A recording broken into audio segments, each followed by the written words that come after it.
Selwyn were coming off 2 games on the weekend, AFL on Saturday, VFL on Sunday. How did the boys pull up after those 2? Yeah, the boys have both pulled up well. It was a wet, contested game yesterday for our VFL team, but they have all pulled up well, recovered well, and same with our AFL team from Saturday night's contest have recovered well as well. We'll be heading to Brisbane this week on Thursday for a Friday night game. Do the preparations look different when they travel?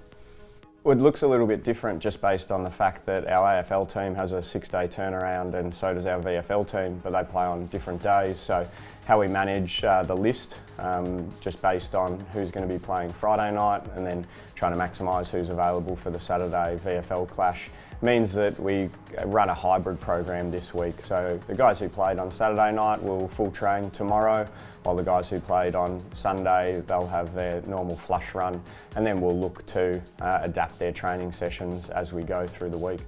Last week we spoke to Laura about Fraser Rossmann's hamstring injury. What does his program look like this week? Yeah, so he had a really good week last week, some really good speed and sprint exposure. His hamstring strength numbers are back to where we want them to be. So now it's about him integrating back into skills with the team, which he'll do tomorrow, and continue to build his volumes to a game load.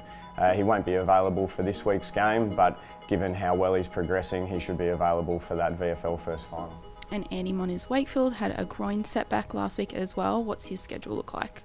Yeah, so Andy's progressed really well through some straight line running and continued to progress into some agility and skills exposure. He'll also integrate with the group tomorrow as part of the skills.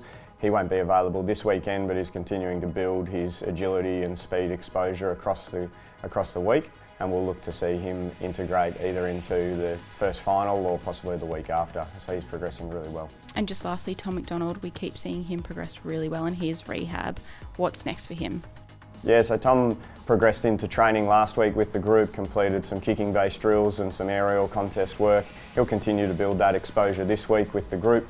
Unfortunately, due to the 6-day turnaround, it inhibits how much he can integrate in just with the reduced training from the team, but he'll come to Brisbane with the team and train there, get a really good exposure, and then we'll look to have him into full training next week, and then we'll assess his readiness to play as he progresses through that.